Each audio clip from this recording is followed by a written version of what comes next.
Around the NFL podcast is now less successful than Ricky Hollywood. From the Chris Wessling Podcast Studio, it's Around the NFL. I'm Dan Hanzus. Got all the heroes back together. Gregg Rosenthal. We back. Marc Sessler. Combine week. We're holding it down from Los Angeles this year, but the coverage will be just as good, if not better. Marc, welcome back. How was your time away? Always a lot of mystery whenever Marc's away. Oh, really? Where is Marc? Is he coming back? The man deserved a vacation, and he took that vacation, and now he has returned. Well, I pulled the old trick that Gregg used to do, which I think I've learned is quite valuable, which you often would do the right after Super Bowl, do the thing. I'd wait till May or June and roll in like a car that rolled off the road. So It's like this was actually a next level move by myself for myself. Smart. Yeah. Got you. I am with myself now. Got you 2 weeks off, so you are fully refreshed. I feel great. I understand that you were on a cruise during what is some of the most unfortunate wintry weather in this region's recent history. How did that go? This is an accurate audible soundbite. Well, it was one of these cruises that you can get on for very little amount of money. Right. And I thought, well, listen, I have low expectations. But by the way, just not for nothing, you're a successful media personality. I found parking. Yeah, but I found a great deal allotted to you. I just found a great deal. Like it just, so it was like it had everything you need. But like when we got on, we were initially supposed to go to Catalina Island. Right. Beautiful. Which is it's a nice, glorious. And then down to like Ensenada, Mexico.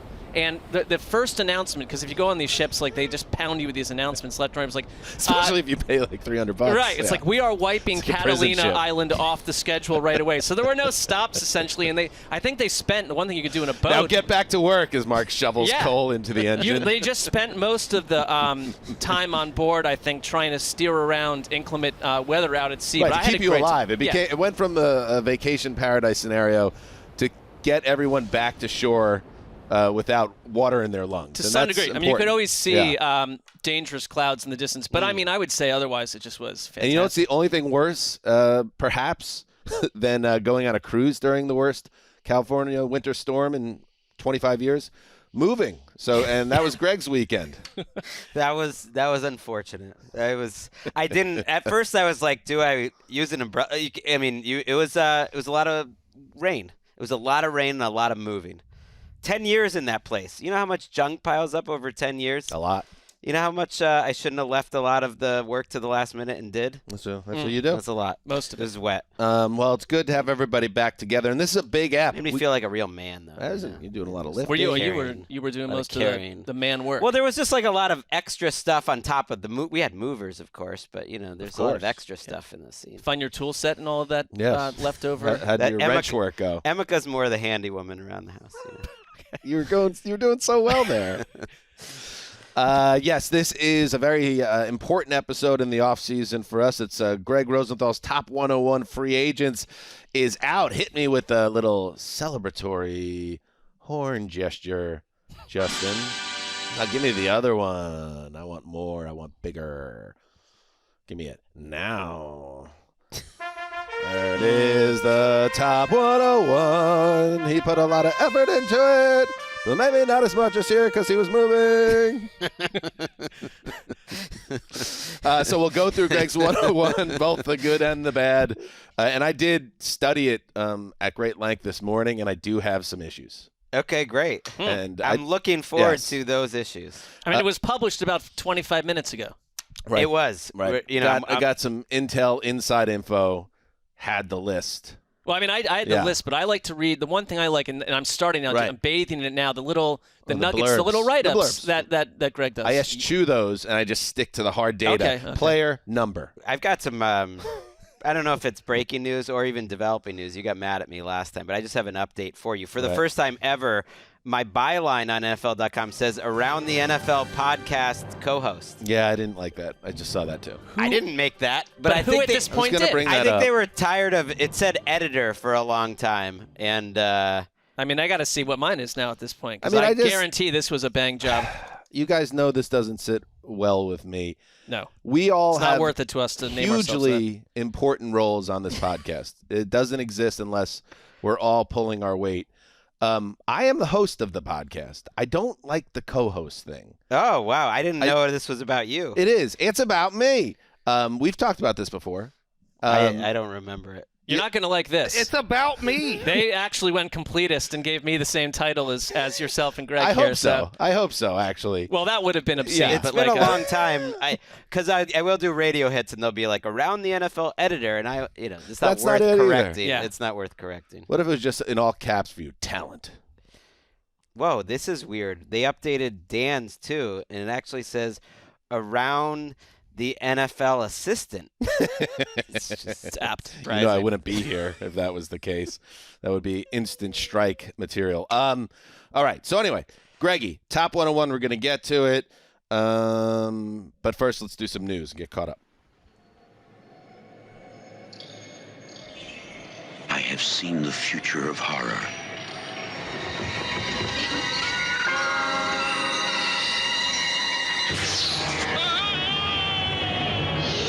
Hellraiser. Beyond any terror you have imagined.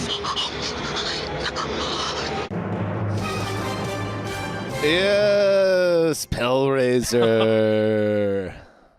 I mean, we don't have a real relationship with Tom yet, but at some point, as we continue to build out his nickname, which I think is going to have grassroots positive ramifications for the man down the line, because it's about branding. It's all about branding. It's coming from the new old Blue Eyes.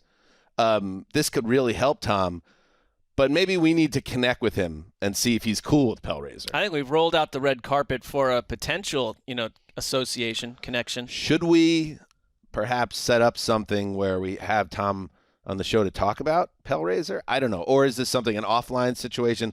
Either way, it starts to feel weird if we have this home run nickname and we have yet to even, speak with the man. These are just things to think about. Yeah, I mean, I'd say this is why you're one of the Around the NFL podcast co-hosts. Exactly. 98% of the time we just connect with the coworker directly. This time we've taken a different route, but maybe we just explore it further then, We gotta meet on the road of communication. Tom Pelissero, the Hellraiser, reports, first news item, transition. The Rams have had trade talks about six-time Pro Bowl cornerback Jalen Ramsey. League sources now believe it's very likely Ramsey is dealt in the coming weeks. Ramsey is due $17 million this upcoming season on a front-loaded deal, according to Hellraiser, that averages $20 million, and L.A. is in clearing cap space mode. So, Marc Sessler, would you give up a first-round pick for Jalen Ramsey in 2023? I think if I were the type of team where you're lower down in the draft order and you feel like you're a Jalen Ramsey away from having a defense that goes from good to great, I think he can still be that player. I certainly get why the Rams are in the mode of moving on from a number of veterans, considering their cap space, which is a mess right now, their lack of draft picks, and just where they kind of sit in the universe. Right. I threw out the Patriots. Number 14 overall, I threw Kendrick Bourne in that deal just for fun. I know Bill doesn't like Kendrick Bourne. And this was before this report was out, and now there's actually rumors that the Patriots could be in the mix for it. And I would give up the 14th overall pick. I don't think draft picks are overrated because you have that contract, and it's the best chance you have. Basically, those rookie contracts are what makes paying for all these veterans possible, but that's a bird in the hand. I think Jalen Ramsey's still great, and I was confused, why is this so certain? And then there's been further reporting that Jalen Ramsey is looking for more money, and that's the key to all this. You have to give him a new contract, and that the Rams want to and are willing to get out in front of this because they're like, we're not going to give you that new contract. Let's just nip this in the bud. This is how we got you in the first place. You did great for us, but we don't want to give that contract right now, so let's just trade you while your value's high. And on the subject of the Patriots, remember, it used to be actually a trope during the Brady era that any time a big-time player was out there as a trade possibility, it was always immediately connected to the Patriots, and they do have a history of collecting high-profile guys, so it makes sense. Jonathan Jones, they moved to the outside last year. He's a free agent, and I think he's on your list, Greggy. Yeah, in a prominent spot. 50. So they do have somebody that that slot could be vacated and filled with Jalen Ramsey, but I'm sure there are many other teams that would be interested at the right price. But that's true. It's two things. You're going to probably give up a first-round pick, right? And then you got to pay him top of the market. And then you have to think about it, and we're going to get into it, the top 101. With these veterans, are you paying for their prime years? Yeah. And I don't know if you're paying for Jalen Ramsey's prime years when you give him a top-of-the-market salary, and then it turns into a 2-year deal. I mean, typically. they're allowing some of their top performers at the position to move on in free agency a year ago. This year, potentially. Then you're going to give up a first and then pay him that contract. It's a little atypical to old-school Patriots the whole new moves. contract thing, if he can get it, and he probably can, that's probably where the Patriots bow out. They like to get the guys when they're at a lower value. And, look, if he was a free agent, he would be number 2 on my list. So certainly better than your current number 2. I mean, he would be the best defensive player available, maybe 2 or 3. In other Rams news, Los Angeles has parted ways with Bobby Wagner. This happened after we recorded on Thursday. Always annoying. Wagner's release will free up at least $5 million in cap savings, and it could be more depending on if it's a post-June 1 situation. Anyway, Greggy, this is a very interesting free agent because Wagner was everything the Rams could have asked for in his 1 year in Los Angeles. He was still Bobby Wagner, graded out very high on PFF and other metrics, and he will get a job, obviously. Then it becomes what kind of contract he gets. He will be 33 in June. This was wild. He was a second-team All-Pro. He was the best move they made last offseason, and this really signified to me more than anything that winning in 2023 is not, the only or number 1 objective by the Rams. They're definitely doing a reset here because there's no way they're better, and they're only saving $5+ million. By the way, he's not on the free agents list now because they're doing this thing where they're going to cut him on March 15th, but I think they're trying to help him out, and his agents are wanting it out there, hey, save your money. Bobby will be available every Where would he be on your? He'd be in my top 20. Okay. Levante David is right around 20, and he'd be ahead of him. All right. It's a good position in free agency, the off-ball linebacker, and to some degree. And I think that Wagner, it was framed by Schefter as sort of being a mutual party, and I kind of get it. Do you want if you were Bobby Wagner, and it's clear the Rams are shifting down from the worst title defense ever to what is kind of a change in philosophy for them. It's not just, hey, we're 1 or 2 major swings away from adding this veteran or that to win the division and go into the playoffs. It's they feel I'm surprised that Sean McVay actually signed up for this after all the hemming and hawing about coming back at all. Yeah, everyone should read our friend Jordan Rodriguez wrote a really interesting piece about Sean McVay on The Athletic and how the soul searching and kind of the collapse mentally he had last year. And they tied it together that he's got his mojo back essentially, and he's excited about the challenge, but I don't know. Well, maybe I don't like this. I get the change in direction from the front office, but it's weird to me. Well, look at it from a different perspective. Maybe him coming back,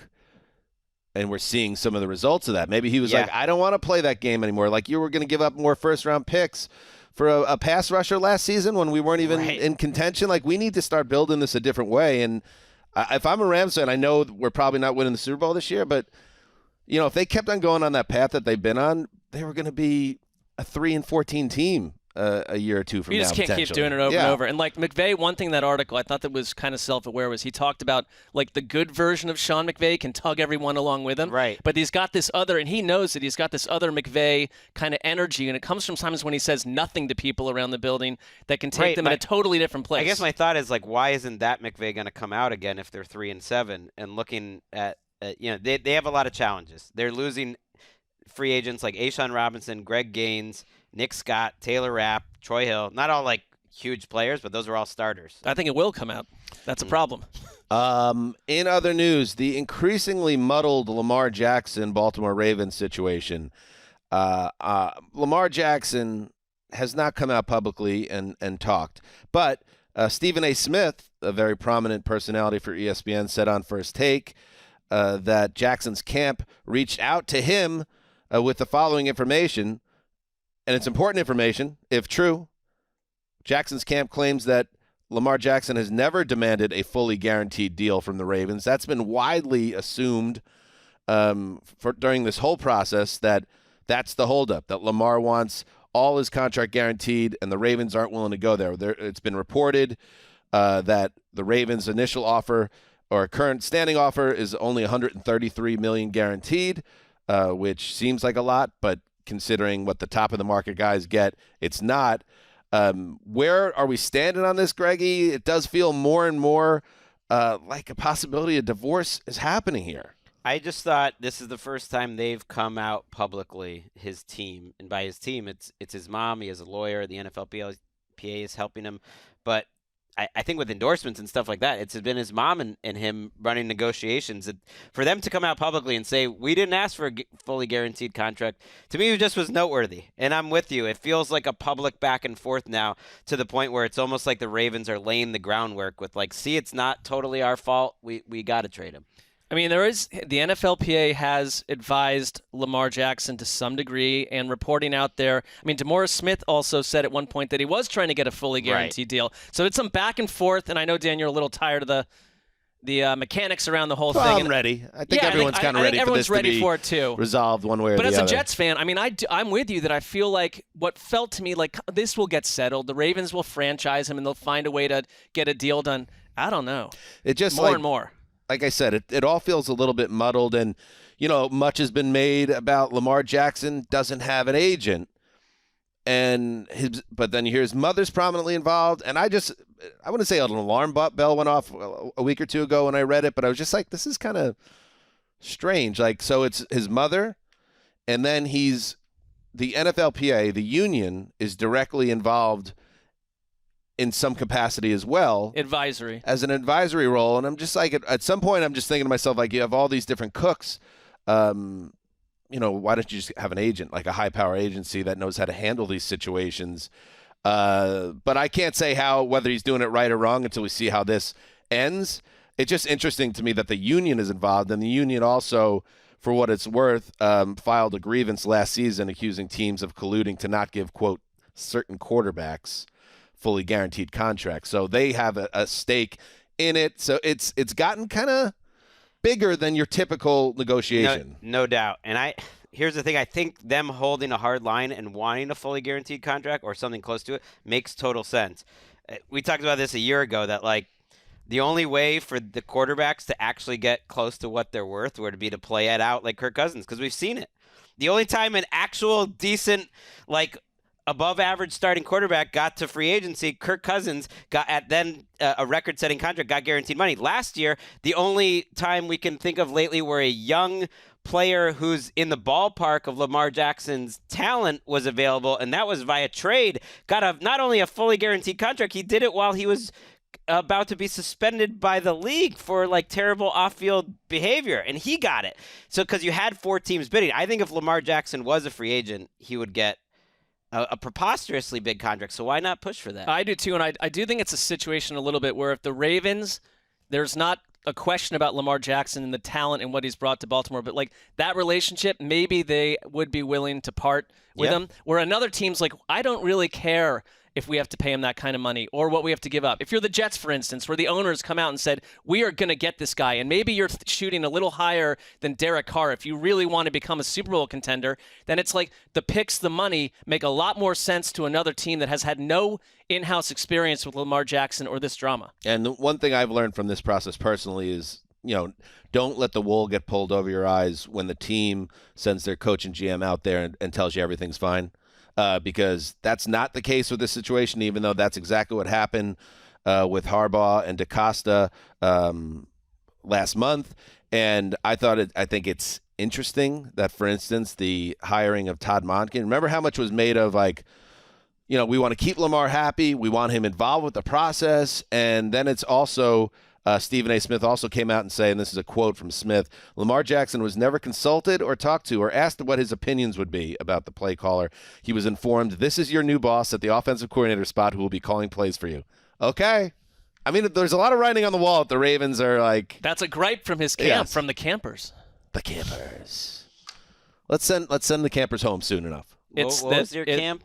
Sunnyside Acres? Camp Happiness. That's what we call it on this show. Things were pure. Yeah, we can call it that. Before the world. Well, I would intruded. say that I would actually counter that things were impure at times. That's part of what made it so pure for you. Yeah. Sicko. It's a life experience. In other news, the competition committee They're they're at that stage of the league year where they're talking about potential rule changes for 2023. How about the push play, also known as the quarterback QB cheek. QB QB cheek. That's cheek. Justin's. And then the extra gross one, No, I stole that from the Reddit. tush push, Yeah, double which cheek. I hate. Tush is something like your aunt says at Thanksgiving, like, "Oh, let me pinch that tush." We didn't need to bring it back into Don't this. need it. Right. Don't want it. Yeah. Don't need it. Why is your aunt such a freak? She does. Aunt Logie pinches the tush. She's just like running around pinching everyone's tush. Hello, boundaries. Fair. Anyway, so the committee is talking about whether to outlaw that play, which has become, Mark, a really effective play. We saw it with the Eagles all season long, including the Super Bowl.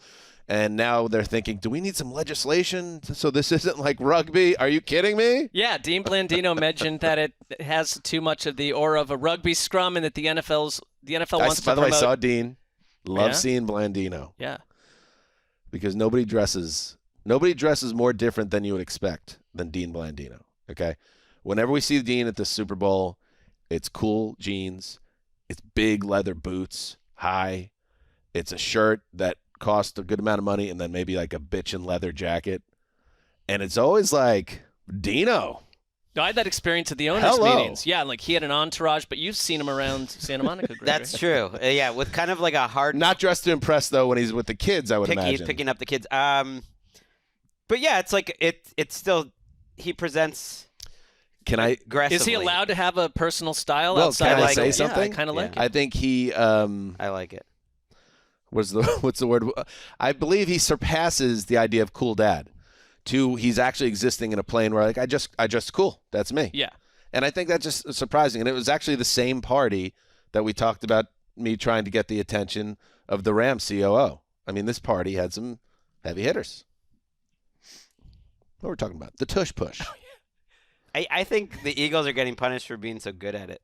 A little bit. Entirely. Like Sean Payton's like, well, if everyone could go do it, like we're gonna install that, and every team around the league is doing it. Well, why didn't they do it? They couldn't do it. They don't have Jalen Hurts in that offensive line. Like I do think everyone is crying poor a little bit because you have maybe the strongest running quarterback alongside Cam Newton in the history of the NFL. His quads are bigger than most of your quarterbacks put together. Like you don't have that offensive line. You're not as like daring do in terms of how you call it. You're not as well coached. I don't think everyone would do it or will do it because they would be doing it. They're not. You're right, and So like it's a little annoying to me. they only They're made getting punished it for being so good. They only allowed it to become. They had a rule around it until 16 years ago. You couldn't, and then Oh. for the past 16 years you could. Good And until this season, when was it an issue? How about like why isn't the response? We're defenses. We'll catch up and figure a way to stop it. We have to go rule change it. I mean, Well, that's a great point, Mark. All right, Justin, I got our June 18th show. We open with Tom Pelissero, Okay. and we have a frank conversation about his nickname. Nice. Then we bring in Dean Blandino, and we Okay. just talk sartorial choices. It's just Fashion. Dean on fashion, and then maybe if we can get him sharing some maybe gossip nuggets, beachside town rumors about Gregg Rosenthal that maybe he's heard. Okay. warm the him town up they with share? the. With I the, don't with think the he's aware of fashion my combo. existence. And then we close with Kayvon. Oh wow. Roll him in, Uh, Hannibal Lecter style. okay. I believe that is the week of the NFL media thing. Media Summit. All right, let's make it 25th.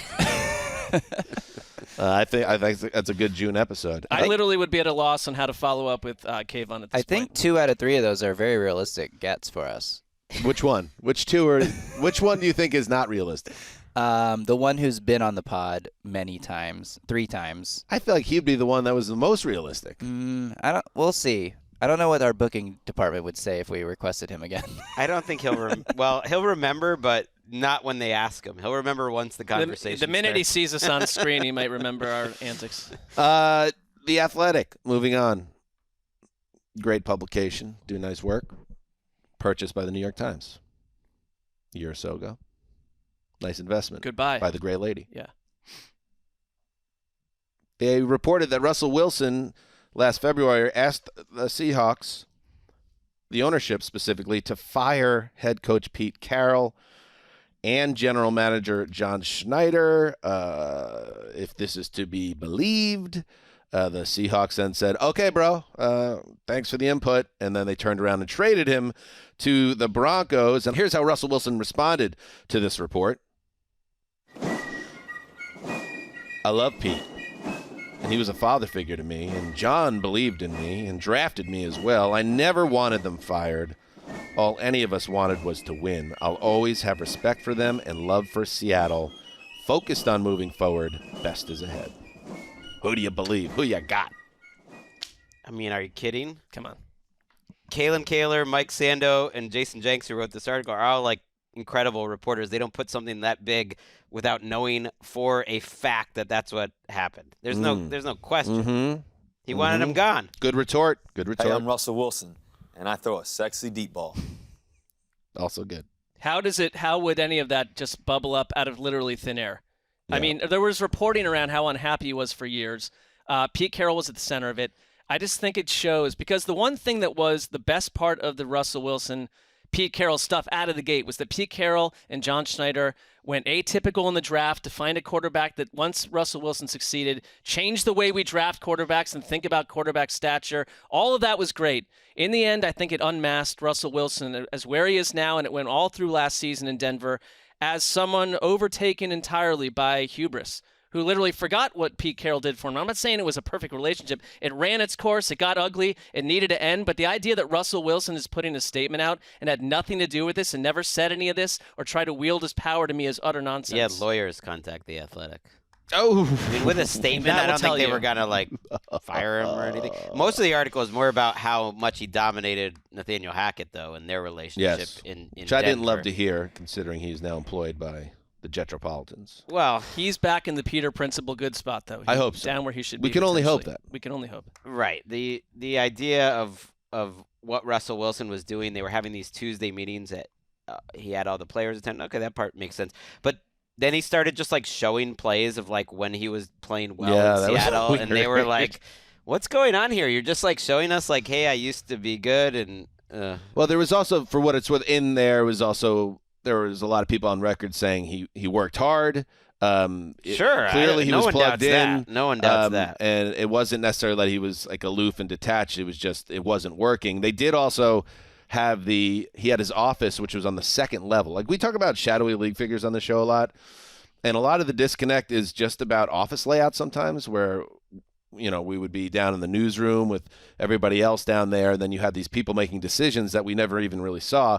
The fact that the quarterback's office was where all the way it was put in the article, and was put well, usually when the players are up on the floor where Russell Wilson's office was, you're usually being cut, or your career is taking a terrible turn. He was up there with those people, and then his entire wall was filled with play designs and also motivational scrawl, which totally checks out. We also had a staff up there. He had 3 people that he brought along that he essentially made them. And Sean Payton hire. said to all of that, they gone. Well, that was my. Come on, y'all. Russell Wilson. Holy sh!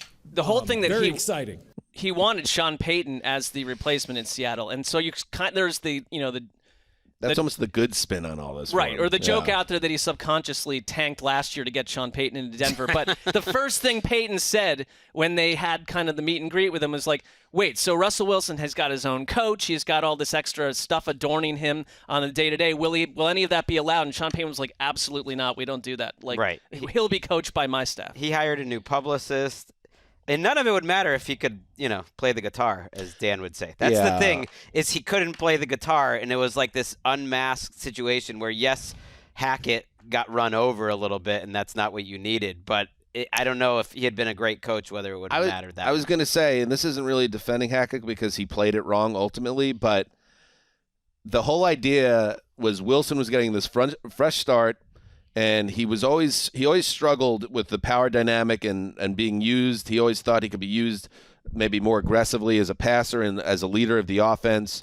And now he was getting this chance, and Hackett went all in on the quarterback. You could hear it in his voice in that press conference. I'm okay with this kind of being a co-CEO situation where it's me and Russ because I know he's a stud. And then when he couldn't play in Denver, that was catastrophic for everyone involved. And nobody I know, Greg, you were on record that you saw him as maybe in decline. Nobody saw him doing what he did in year one. No, that's which why I was wanted becoming this one of the article worst pointed quarterbacks in the out. league. Just because I think now we've just accepted how this all happened, and you just adjust and get used to it. But it is one of the crazier stories we've ever seen. 8 o'clock delight. Widely presumed first QB off the board, Bryce Young. He will not throw at the Combine, which starts later this week. Ohio State's C.J. Stroud and Florida's Anthony Richardson. Will the Lions cut ties with veteran Michael Brockers, add him to the top 101? Or do you? No, he's not going to. He didn't make it. He gone. Jags re-signed Roy Robertson Harris and Sam Hurd. Remember Sam Hurd? Yeah. Sam Hurd is out of prison after a 10-year bit.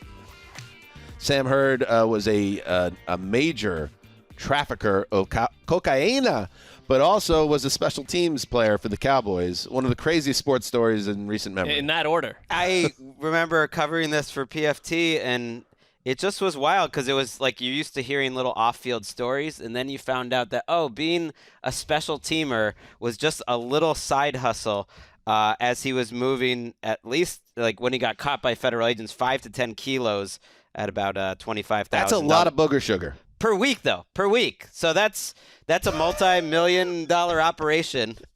Booger sugar. That's a ton of blow, bro. I just looked at Dan's face after uttering that phrase.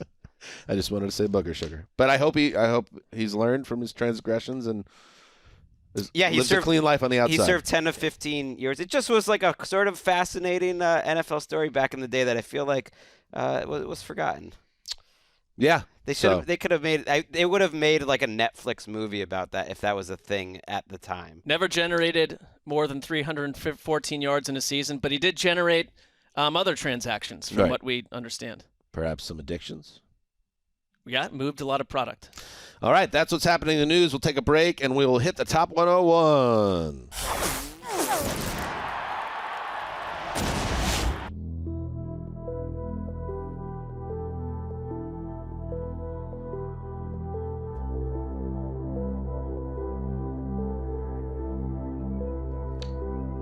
Welcome back. Every year at this time, Gregg Rosenthal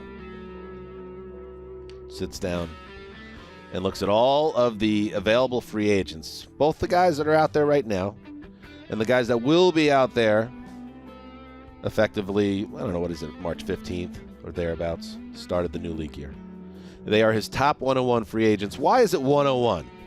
Remind the audience, Greg. Just settled on that as just a little something extra, little juice. little lanyap for you. Asymmetrical. Like your basic sites, 100. We're gonna give you a little something extra. Right. It shows that you're just grinding a little bit harder. And One year we did 99, and no one liked that. Didn't grind as hard. That showed the work wasn't being done, but now it is, and we'll get to who number 101 is because that's part of the fun. You always want to have a bit of a name brand there, and you do again this year. So we're going to get into this, and Mark and I will share things that we agree with. We'll share disagreements with you, Greggy. But I guess a good way to start here is, and first of all, and this is in Gregg's setup blurb, just so everyone knows, when we talk about their listed age, it's where they'll be week 1. And you see that on the website where you can find it at NFL.com/101, top 101. And the ranking will be updated as players are released and become unrestricted free agents. So this will change, but this is where it is right now. What did you kind of big picture thoughts, Greggy, before we dive into this list compared to recent years? Is it a stronger class, weaker class? Anything else that kind of stood out to you as you did this exercise? I feel like it's a bad class. That the drop off around 25 was even greater than normal. There's always plenty of players. It's like a 1-year contract league, so it's not hard getting to 100. But I thought there were fewer above average starters available than ever, and especially pass rusher, wide receiver. You couldn't find anyone. There's no one available. The NFL is showing you what they value in who they won't even let get to free agency. Pass rushers, wide receivers, offensive linemen are not getting to free agency, especially tackles. Do you think teams have gotten better about, with the contract structuring and the cap, of not letting these guys get to this point, to get to this list. And so it's easier. I think it challenges like the better team. If you're one of these, remember the Dolphins teams of old that would throw a ton of money at a bunch of players that we're just like shaking our heads. Like, this is sort of for savvier teams to dig through this list and find the guys that are the gems. Yeah, now you find, like, the one-year, $9 million contracts like James Bradbury was for the Eagles last year, and, like, those are the nice deals. They slip through the cracks, but it's not a lot of great value overall. It's the whole thing I would slap on the entire exercise is buyer beware. And just like we're saying, there's a reason a lot of these guys got to free agency, why they were allowed out the door. And in many cases, these are guys that are closer to 30 in many cases than their prime seasons. And the wide receiver group, I think, is a very good example. And there aren't a lot of good wide receivers out there. But, like, if you're a team builder now, are you going to go pay for a 28-year-old, 29-year-old wide receiver and give him good money when, A, there's a chance that he's not the guy that you think he's going to be, and B, we're seeing increasingly that you can go get a wide receiver in the draft that could impact your offense immediately and be cost-effective at that. And there's one wide receiver that really got on my nerves that you had him so high, but we're going to get to it. I think I have an idea I think who I do it was. Why do we have to, you want to keep it a secret? Why is Odell 15 on your list? How is that happening? So position scarcity matters. Quarterbacks are higher. Wide receivers are higher. Pass rushers are higher than they probably would be because I think they're worth more. And unlike the rest of the receivers available, Jacoby Myers, Juju Smith-Schuster, DJ Chark, eventually Michael Thomas, OBJ, I think, has a potential to be a bigger difference maker than those guys. So you get him on a 1 or 2 year deal. We'll see how much he costs. I don't think that's that crazy high. You do? 15, I mean, listen. I struggled with him versus Jacoby Myers, who I think is a really good player. You could drop him into any offense, and he's going to help you. He's a good route runner. But would you rather have him or OBJ? I mean, I wouldn't take either of them. Why not? I think Myers is fine. It has to be a very – we don't need this music, Justin. Very ominous. Yes.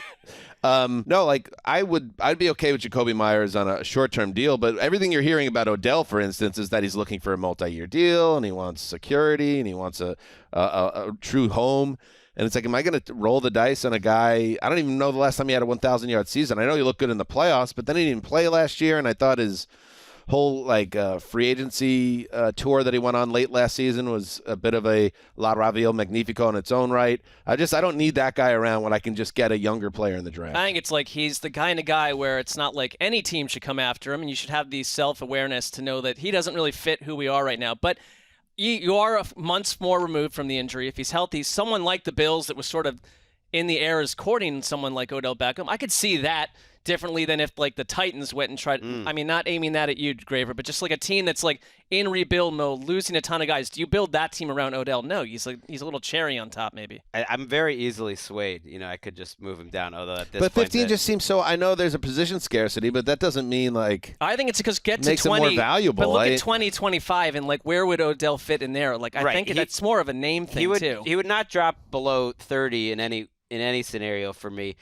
Whether you would put him below Myers, Smith-Schuster, who are contributors, I could go either way. This is why I need Wes pushing back. Wes and I did this list, of course, for years and years.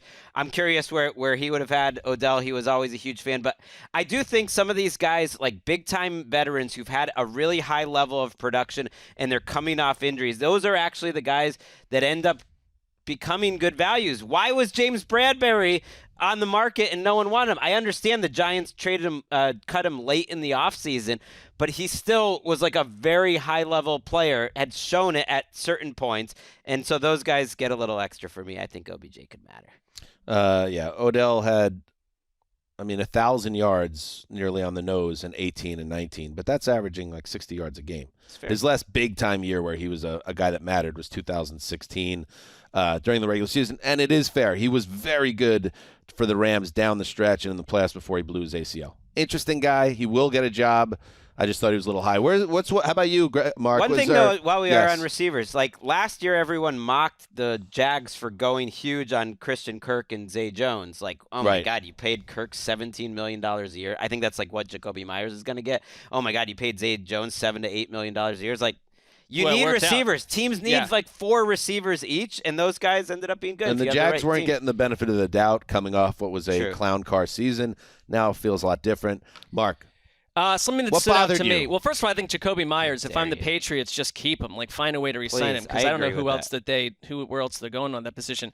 I always struggle with like the placement of Derek Carr, but I want to tell you one guy, because I think it's a good safety class, better than cornerback. But like Chauncy Gardner-Johnson at number 7 is probably where he's not landing on a lot of other people's lists. I know you like him, but I like him a lot too. And I think he's the kind of guy, when I talk about this free agent class in general, it's like, do you swing for the fences for someone who might not give you the money you give? But this guy, I think, changes, literally like changes the attitude of a defense. And I thought he did that for Philadelphia. It was awesome with the Eagles when he was healthy.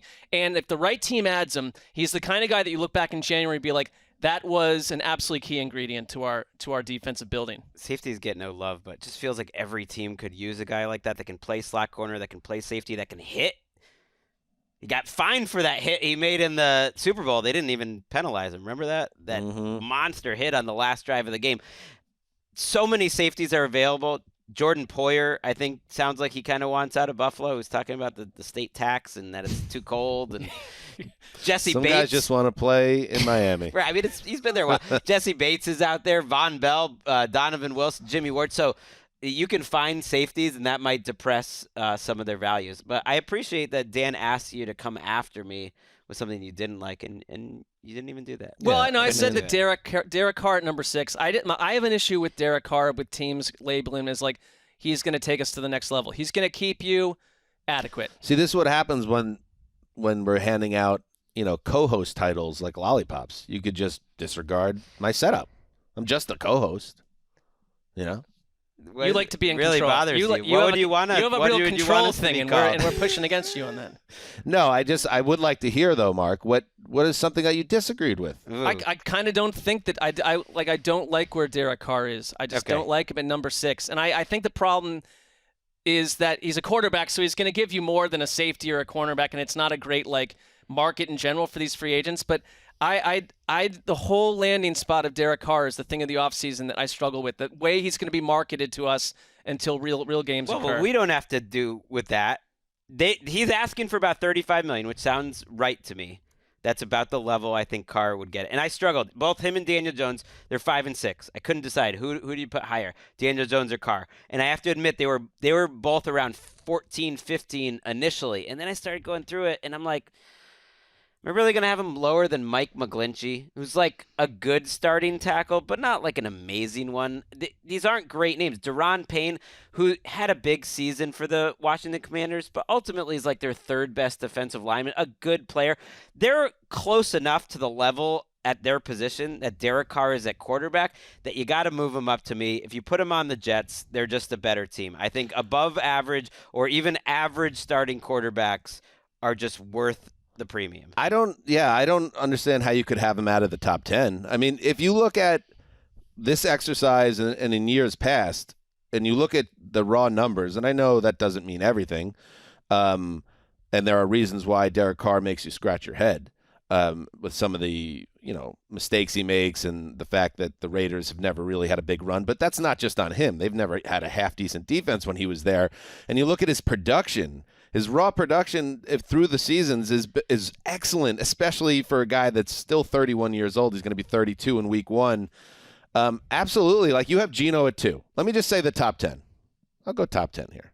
Let's give a little context, even though you should check it out on NFL.com. Lamar 1, obvious.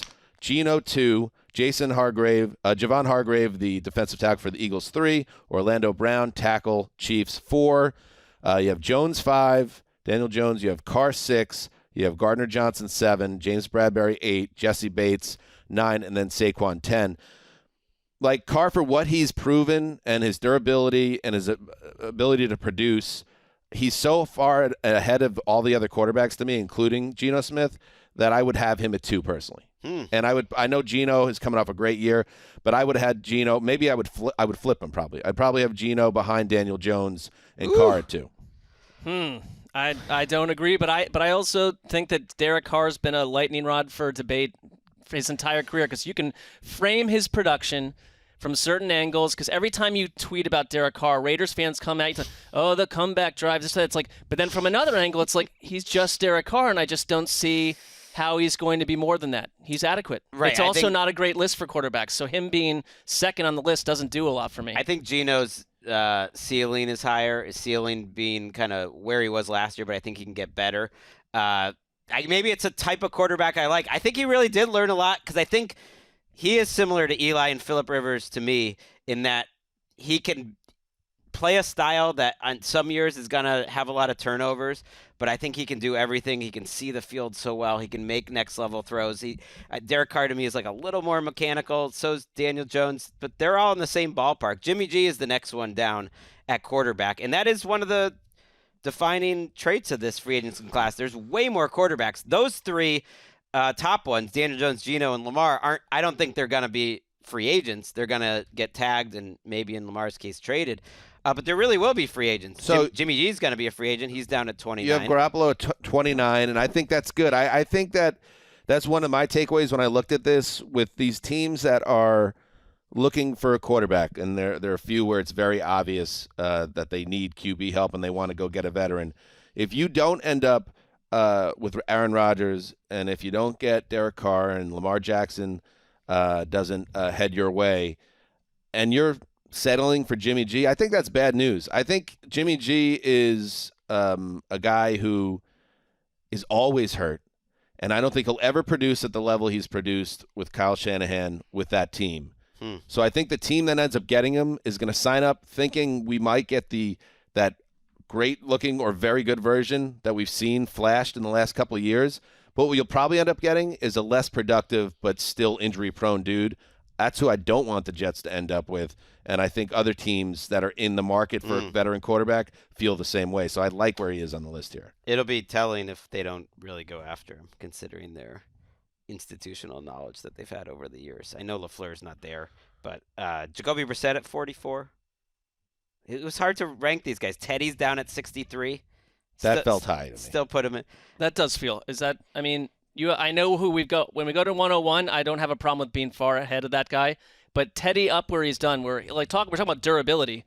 His durability hurt the Dolphins a lot this past season, and his on-field performance is a B. I value Tops. these quarterbacks highly. It's one reason I don't think it'd be crazy for the Bears to consider, drafting a quarterback to upgrade or have both and then see what happens. Andy Dalton's at 83. I just feel like those guys are ultimately more valuable than the players around them. If you have to do it in context of Teddy Bridgewater or Kaiser White. Do you want a good enough who's 64 starting off-ball linebacker, or do you want a really high-level backup quarterback, which is what I would remember consider when Teddy to be. they used to I'd rather have the backup quarterback. They used to have us craft the top 100 lists for the summertime fill-in stuff, and I would put 8 quarterbacks because it's I don't value any of these guys. So I get where you're coming from, but I guess it's if you're looking to fill certain positions, an average quarterback overtaking a star offensive guard or tackle, I think that's where it's a tough debate. Here's the thing: there's no stars.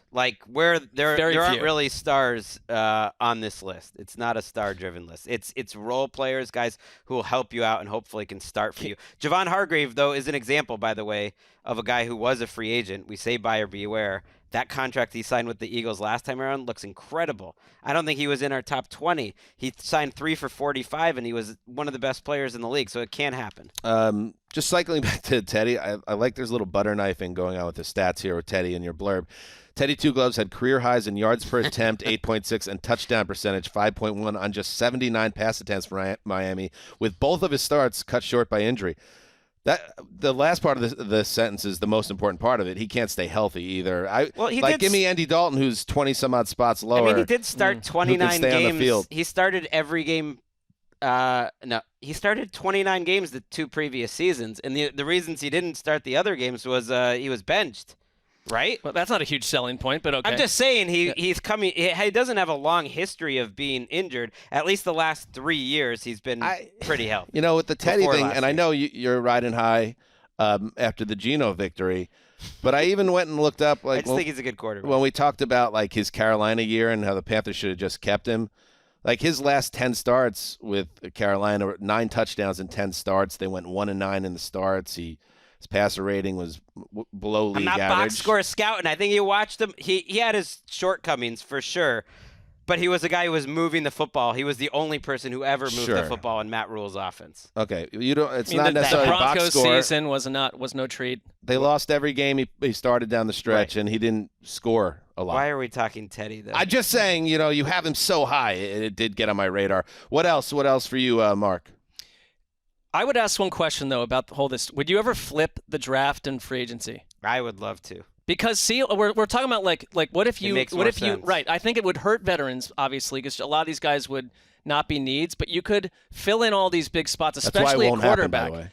Well, right, Yeah. but the union wouldn't want it. But it just seems like it would clear up a lot of the weirdness around free agency and the deals that don't make sense at this point. Because it's like my issue with these quarterbacks is if you go get a Jimmy G.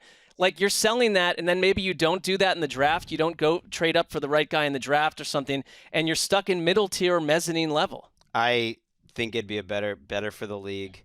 The NBA has their draft first. It just makes more sense. I don't think it would actually hurt the players necessarily because I think it would create like ultra needs. It just doesn't make logical sense to me. Maybe it would hurt the players. I don't really know, but like.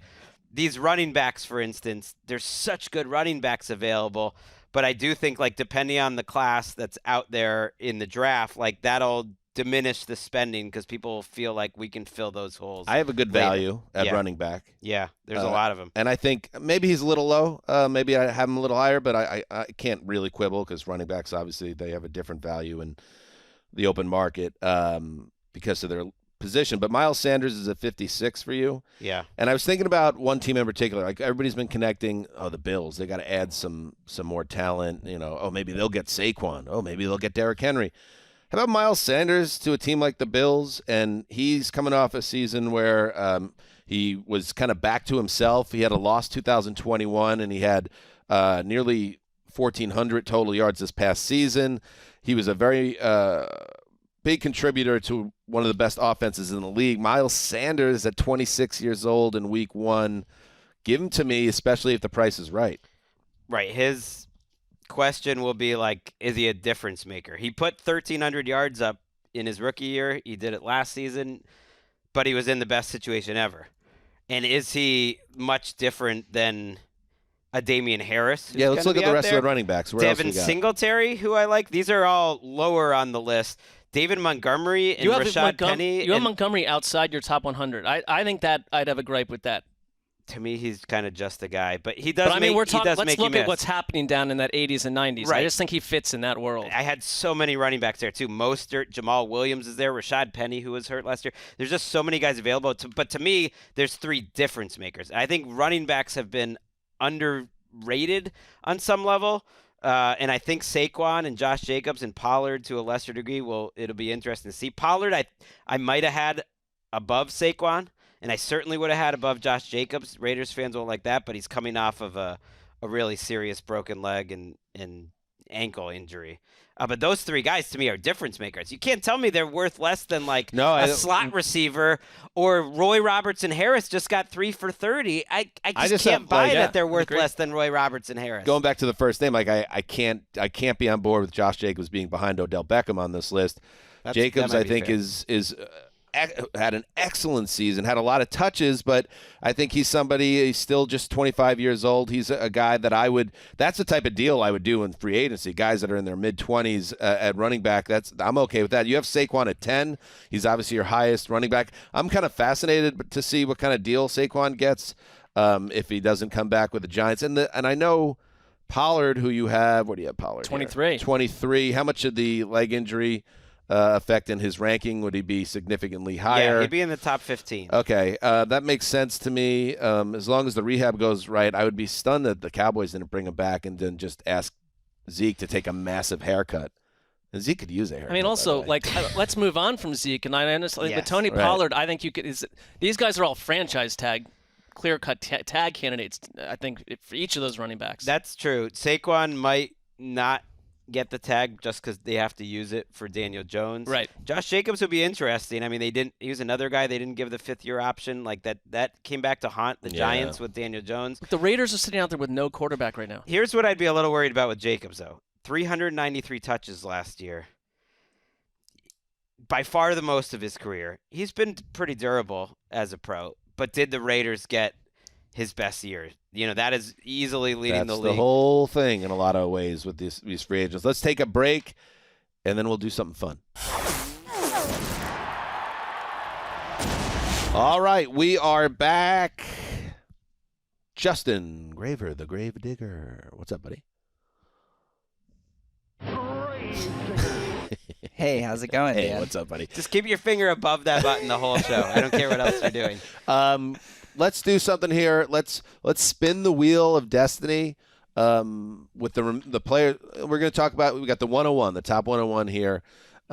Eliminate the guys we've already talked about. Spin the wheel, and wherever it lands, we're going to have a conversation about that player. Hit it. All right, here we go. God, I hope it's someone interesting. It's good backfire. You can always just spin off to a side conversation. That's part of the fun. We got number 98, Larry Ogunjobi. Oh my God. That's great. Go ahead, Greggy. So he's a guy, though, that everyone gets excited because he makes those couple of splash plays every year. But then you see, the Browns kind of didn't really want him back. And the Bengals, I think, were happy. I mean, the Bengals were happy with him, but not as happy as they were with B.J. Hill. And, he's one of those guys, when you keep coming back to free agency, to me, that's a little bit of a red flag. Signed that huge deal with the Bears that fell through because of the physical. Spin it again. Nice little combo there. I thought we were going to just have some Steelers defense talk. Oh, I'm sorry. 40, Ben Powers. Segment is dying. I like getting the random names because offensive guard, age 26. Okay, so this week 1. This gets to why when you peek behind the curtain, sometimes the 101's a little dicey. Where am I really coming from grading all these guards? Of course, I talk to some people. I look at PFF, and you try to put them, but how do I grade and put Ben Powers, for instance, versus Jacoby Brissett or Brandon Graham and these players? I could give you a suggestion. Yes. You didn't ask me before. Tape dog. Just do the work, grind it out.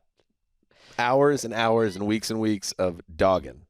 But that's not what Gregg was looking for. Even then, it's what exactly am I looking for totally? I do talk to people who know more and trust people that know more ultimately. But I struggled with these guards. For instance, Powers was fighting for a training camp spot at this time a year ago or going into the season. Was not even a locked-in guard. Then ended up having a season that PFF went crazy for. The Ravens said he was their best offensive lineman. He has position versatility. He kind of came out of nowhere. And so I actually put him, I think, first among all the guards. But it's him. It's Nate Davis, your guy in Tennessee, who I was pumping you for information throughout the year. It's a year-long process. But these guys who are slightly above average guards, but do you really want to spend a lot of money? To me, I'd rather spend my money at other positions. Get an offensive line coach. I'm with that, but I think if you're let's say you're the Rams and you don't have a lot of draft picks and you have to fix that line, someone like Ben Powers becomes the guy that 12 articles are written about a week in the summer if he becomes a figure. Do those guys pay off that much though? I feel if you can just have a good coaching staff and you develop your own guys, that's why I have him low as the best guard available. Yeah, and some would say the wheel segment of this conversation is not going well, but that was the number 1 guard on the market. So you tell me, was it not a bad place? So how would you rank Nate Davis, Isaac Solomalo, Dalton Reisner, Ben Powers, and let's throw in Ethan Pochek, who's really more of a center here. I would go 16, 24, 38, 40. You had Powers right. Order? 51. How about this? In the order that you just said the names. Alphabetically. Yeah. That also. Scatter them through the list. No one's going to notice the guards are just simply alphabetical. Should we spin it one more time? Is one guard changing your life? I want multiple more spins. One more I like time. it. All right, spin it again. This needs to be someone that everyone knows. Yeah. Why? I don't know. Just this more is fun. the time for Ben Powers to get his airtime. This is great. Number 70, Damian Harris. Okay. All right. We did Works. touch on Damian, though, didn't Yeah, we? well, Barely, though. Damian was on your fantasy team, though, Dan. He was once upon a time. I think he's better, but he kind of fell out of favor. Maybe not favor with Belichick, but he certainly, Ramondre Stevenson kind of became the guy there. But Harris, I think, is a good 1-2 punch type dude. I don't know if I want him leading my Perfect. backfield. I but think he's Down at 70, I think it's a nice I know. value. I think he's an amazing free agent pickup. Like I'd actually rather have him than Miles Sanders, maybe. Now that I think how about the both? upsides, How about those guys as a tandem? That'd be perfect. like just as a pure runner, explosiveness, making him. He's one of the best pure runners I think the Patriots have ever had, but he's been hurt and a little limited in passing game. I'm gonna just do a little wiggle here, a little audible. I'm going to talk about the guy ahead and below Damian Harris. Fletcher Cox. How about that? Fletcher Cox will be 32, was a major part of what was, until Super Bowl 57, a dominant defensive line for the Eagles. Brandon Graham is also in the mix here. These pass rushers, Greg, they're not going to get big deals, but they should get those 1, maybe 2-year deals as a rotational type guy. Yeah, I had Cox almost off the list because he was at first, and then I looked, and at the end of the year, he was really playing well. Graham is going to be in the top 40. Is Graham on the list? We've had these debates with guys who are voided or not because technically, I think Graham is. At some point, he will be there, though. He is there at 45. There's different variations. And then we have at number 71, Alan Lazard. Interesting, Aaron Rodgers, as you wrote, Greg. He was big last season, off season, before the season started. This is the dude. He's my number 1 receiver. What kind of market would he have? Would the Packers want to bring that guy back? He said he was going to be Aaron Rodgers or Jordan Love. He said he was going to be bougie about where he went. That Miami. he's had a great experience in Green Bay. He's not going to go to some half-baked operation. Like I kind of qualified it as like every team needs 3 or 4 receivers. How many that are available you can put into one of those rotations, and he's going to be a good player for you? Lazard was kind of my cutoff. Yeah. I like Darius Slayton a lot, I who like I had that. in the 50s. I like DJ Chark. Like, they can be in that rotation. After that, then you're kind of guessing. There's Matt Collins. There's Jarvis Landry, if he can stay healthy. Nelson Aguilar. Bunch of guys. Sterling Boy, it's Shepard, a I'm waiting for terrible to get wideout healthy. group. Just a bunch of guys. I want to spin the wheel again. I don't care what Dan says. Let's go. Well, I didn't say we shouldn't spin the wheel. Oh, good. You Let's suggest get a higher I said number. let's get a name that matters. They all matter. They're human beings, you know.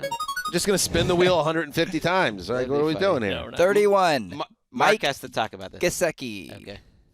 I think Mike Gesicki, who was, talked about last summer, is like, oh, he doesn't fit into the Mike McDaniel offense. Like, Mike Gesicki, there are a couple interesting tight ends in general in this whole free agent crop, and I think he, in the right offense, is a difference maker. I like him. I don't know why Miami. Some people say he's Mike Gesicki. I don't think that. I don't think know who would say that. Stop. I think you he's just said it. Well, some people thought that when he wasn't producing, but yeah, maybe he just needs a Wait, fresh so start. beyond, is he your second tight end after Schultz? Ingram is Ingram. right above him. So Okay. there are 3 good tight ends. Schultz Ingram got sounds franchise tagged last year, was very productive. Once he was back from injury with Dak Prescott, I think they kind of have to keep him. And then Evan Ingram had a nice season. I think they will franchise tag him. But Gesicki is a good Ingram's staying. example of one of my things is people just make these rankings and they just talk about the previous year and they don't look at the whole body. When they were just using him as a slot receiver, he's a great tight end slot receiver, which to me is a very useful trait. You know who could use him? It's your New York Jets, because they have a lot of tight ends. We have so many, yes. But they don't have one that matters to me, that is a plus starter. They're fine. Tyler Conklin. They improved greatly from one of the worst groups in the league to now we're okay. And maybe they're a team that should draft someone with. But They have Osama. Yeah, I mean, I think they don't have a quarterback. God, Is I more think the issue than the to tight me, I ends. think they have a perfectly serviceable tight end that would set be an up. insane. They could run 3 That's tight what I end mean, sets but, with those guys. how many of those guys are making big play? I guess Conklin was insane. Osama has in the past. Osama is not a pass catcher. He's a blocking guy. How many yards did he? He had 200 yards last year. Yeah, they were using. I don't know if he's got a future with the team. I know he probably didn't sign up for the role he ended up having. Maybe but the I thought Jets were the Conklin wrong did some choice things. there. I like could Evan help a lot Ingram, of by the teams. way. I think you have Ingram one spot ahead of Gesicki, and I think the Jaguars would be crazy to let him get away They because both seem like they want each other. Yeah, that feels like a thing where if he ever got to the open market, and you had an offense that could use him the right way, aka don't ask him to be a blocking type tight end. Let him be a playmaker. I think he's an ascending guy that's gotten out of the Giants' mud and found his way with Jacksonville. Well, he's one of the types of guys that you can find value in free agency. It's possible. They signed him last year for 1 year, $9 million. I mean, that was a nice deal. Now they're just going to tag him for a similar amount. He was number 50 on my list a year ago, and I'm looking at this list. And, I underrated him. And then I'm also seeing Hassan Reddick wasn't even in the top 30. Well, that's like there are guys like that sitting out It there. happens. Yep. It happens. It happens. Who in this list, Greg, are you most worried about becoming the Hassan Reddick of 2023? Because there will be somebody.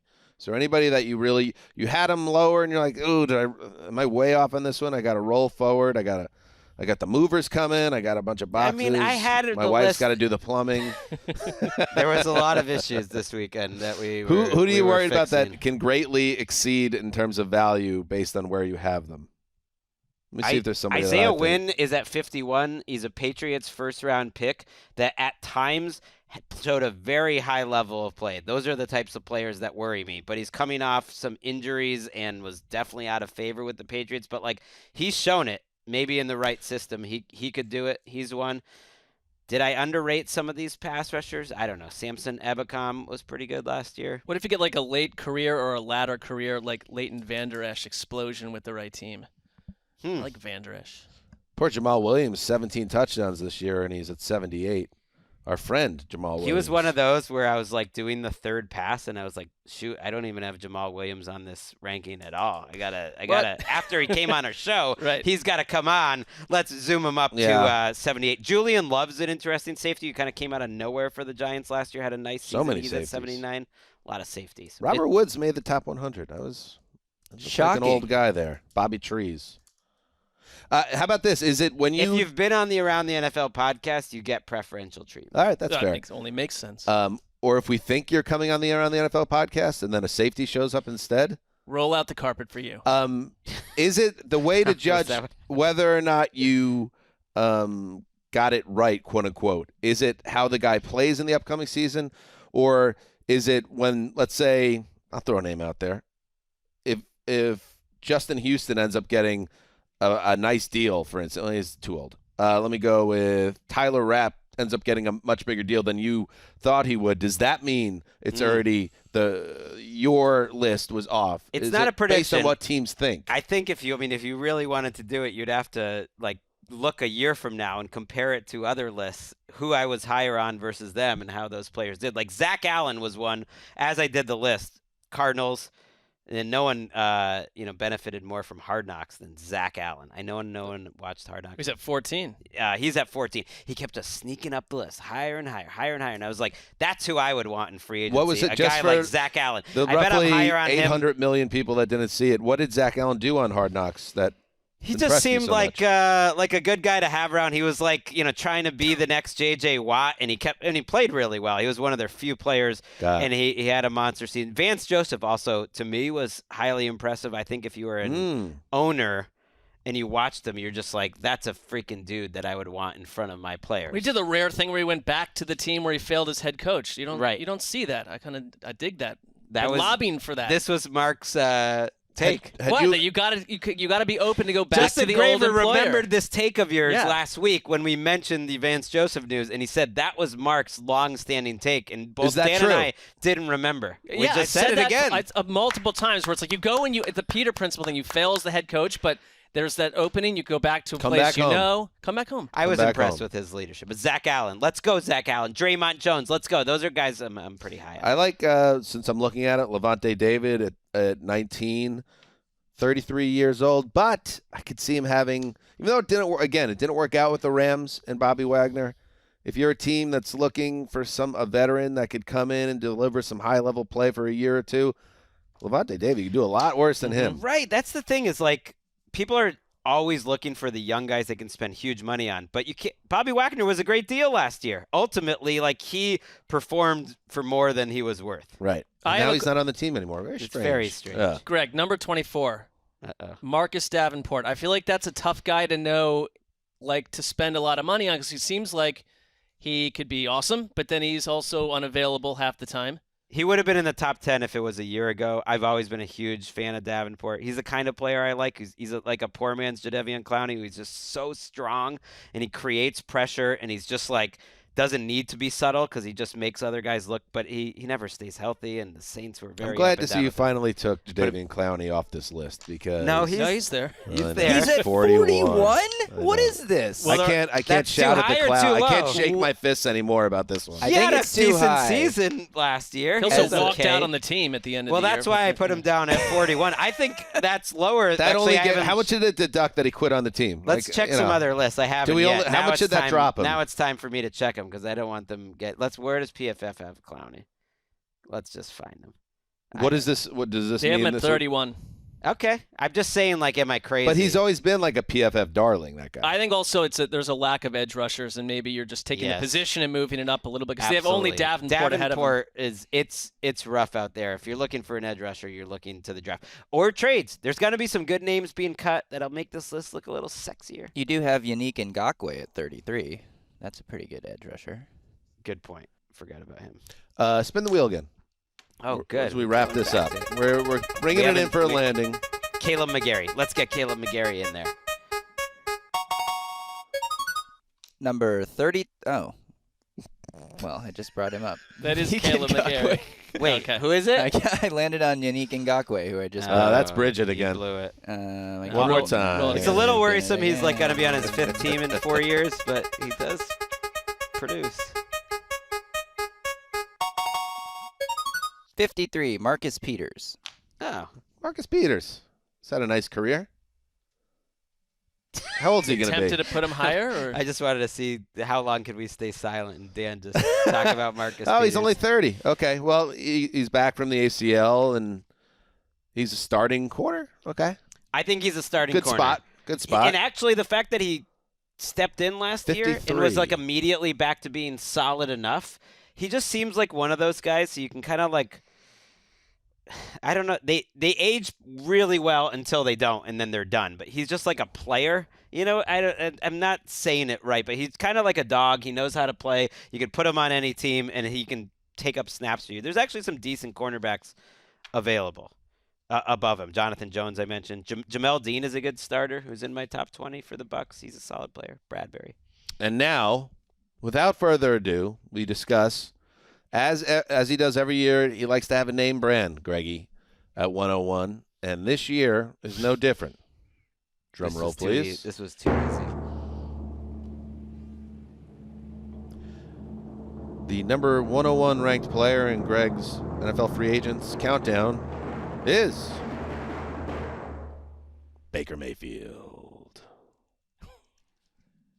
I mean, isn't he a perfect 101? He's the ideal. He is. It's not accurate, but it is perfect. Why that do you you mean want to it's have. not accurate? I think it's perfect. What if I told you that there was another quarterback in his last 17 starts, when you measure the two QBs' last 17 starts, I did think about this guy too. that this quarterback has more touchdown passes, fewer turnovers, a higher passer rating, more passing yards, a higher completion percentage, fewer sacks, less drama?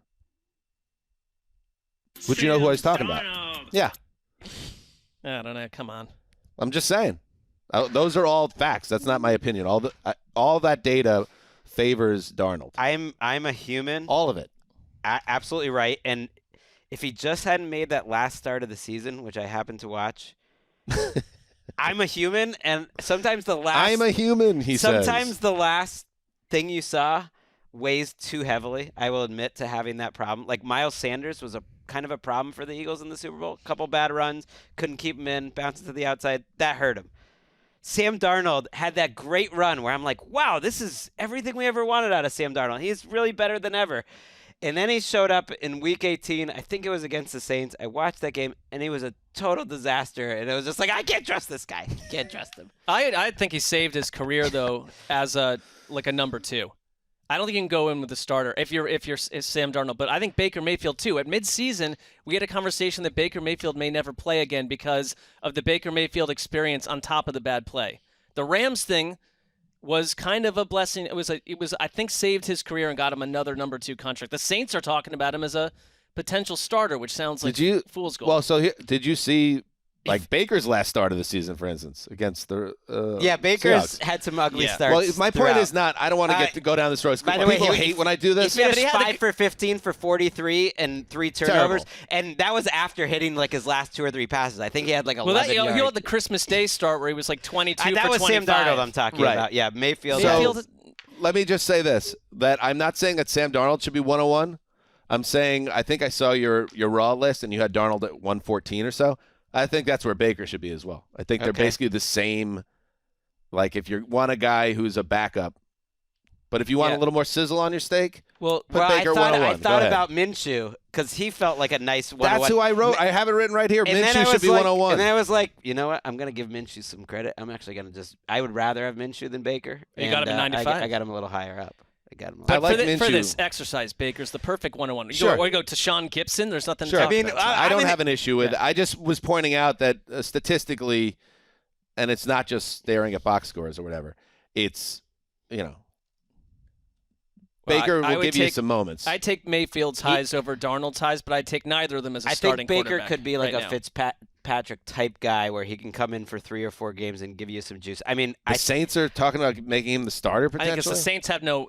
The Saints are out of options in general. There's interest in Baker Mayfield. I think I had to do Jameis Winston. I think I had to do a top 25 free agents of 2022, like before the season started, and Baker was in the top 5. Mm-hmm. So it wasn't that long ago that I had a completely different opinion. I'm not blind to it. I think it's changed. There's something about Baker that people gravitate towards, and it's when he has those games, people get excited about him. I think he might be the best 101 ever in the sense that Gino's rocketed it all the way up from 101 to number 2.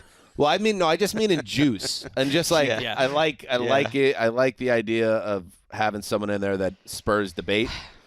I think he's limited. Yeah, I think, and maybe you think I overrate Gino, and I definitely have a certain type. I like the quarterbacks that are really quarterbacking out there, and I feel like that's where Baker. I don't know if he's ever going to get there in terms of making full field reads but he can give you some juice. He can give you some juice as a backup. But Gino, I disagreed with you that I think Derek Carr is better value, but I have Gino right around top 5 as well at 6. Derek Carr does that too. Actually, you know what? I'd have Gino over Daniel Jones. I got to be honest with you. So I would have him at maybe 5 on this list. But otherwise, Greg, you've done great work. Mark, do you have any final thoughts? I am bowled over by the work Greg has done. It's been excellent. Yes. And continues to be. You know what doesn't bowl me over is that one extra week that we work now because of the 18th season. You feel 101 season really start. It's there's no cruise for me anymore. It's ruined that little spot. That's a toughie. That is just got to get in there. It's a bad beat, but you're also extremely fortunate. Incredibly fortunate. We are very lucky to do what we do. Yeah, I mean, I think we're still talking about the 18th week of the season. Maybe we need to table that convo. It's not changing. It's going to get longer. So we're basically the only people left still talking about it. It's not guaranteed. This is continuing. All right, Justin, do you have any thoughts before we say goodbye? Wow, Robert Woods on the list. Come on, it's personal for you. Taylor Lewan not on the list. Yeah, that was Greg breaking news last week on that. I mean, this is a guy. When Taylor how many Pro Lewan Bowls? said he doesn't know if he can function in his everyday life, and he's not sure if he ever wants to play football. That's a gots to go off the list situation. Fair. He was on it until then. So he's also got a hit podcast of his own, by the way. So that's where we got the quotes from. And then he was like, I don't know if I'm ever really going to be able to. Did you dig into all the other players that have podcasts on this list to see where their mental Patrick Peterson, for example? He's a sharp. Let's get Taylor Lewan on the list. Woods is another year removed from that surgery, which is a hard one to recover from, and he had a couple moments where it's I think you could. He passed my can you throw him into a good team as your 3rd or 4th receiver, and he's going to get you 600 yards and help your team? I think he could. See the Rams bringing him back. Yeah, Cooper Kupp was locker room leader, making noise about it. Bobby Trees. Also, he took a picture with my son. So that's important. That's nice. That colors your ranking. No, Taylor Lewan is 31. He's 3-time Pro Bowler. Yeah, but he hasn't literally been able to stay on the field. And he was saying that doesn't hurt, Teddy Bridgewater. Teddy Bridgewater's played football in the last few years, and he wasn't saying that he might not be able to continue to play football. Taylor Lewan, 2 out of the last 3 years, played 5 games or less. And it's coming off a big injury. He might not play. It sounded like he was going to retire. That was part of the reason. I agree with that. It did sound like it sounded like he doesn't want to play football anymore. He's got a thriving podcast. Can always add How popular is this podcast? It's come up multiple times. Is it Bussin' with the Boys? It's pretty popular. Oh, Bussin' with the Boys is his? It's doing very well. Good. That's good. He's doing the Pat McAfee. I've yet to catch an ep. Will Compton is also like a major. Him and Taylor Lewan did this together, and Will always gets offended because everyone just says it's Taylor's podcast, and like Will does a lot of the legwork. But tough sitch. Yeah, I'm sure he's thrilled we're discussing that right Right. now. It happens on all podcasts, even to all 3 co-hosts. On right. This one. Just not good. It bothers me. But why is it so important to you? I'll talk to my agent about it. Host is you understand your that agent. Greg and I did not engineer that. We just discovered that. I don't want But that host as also, my title necessarily. I feel like host, you are the host of this podcast, Yes. but when you think of host in the traditional sense, Sure. that's sort of like an old media thing where it's like the host doesn't have their own opinions necessarily. Right. They're just like setting people up and this and that. And that's not you either. So you want to be just put in that box? I think. Just saying. I think I am a new age host. I think innovator. That's strong. The way I New would age put it. is not. It wouldn't. These are all terms that people have thrown out. When did we start this? How long is this podcast? What is the appropriate term for what Mark and Greg do on the show if it's not co-host? Good question. I would ask that. Can you give me one show, like a day to think about it, and then I'll I'll throw out some ideas. Analyst. But that feels. But they're too important for that. Sidekick. Right. No, I think what's crucial is you need to make a line of demarcation, Justin. Right. That shows that we are lesser than, and it makes Dan feel better. Yeah, Justin throwing out sidekick. This That guy would is work. That would work. feeling himself. That would work. I think he would like that. What if I run an analysis on all the minutes that each of you have spent talking on this show? Well, that would be. I don't want to find out. I don't think that would help anyone. All right. That's it. Good stuff. Check it out, Greggy. Excellent work. Top 101. We'll be back on Wednesday, and we're going to start digging into the coaches, GM's press conferences, the news. Maybe Lamar Jackson gets traded. That would be nice. Lot coming up. Heed the call.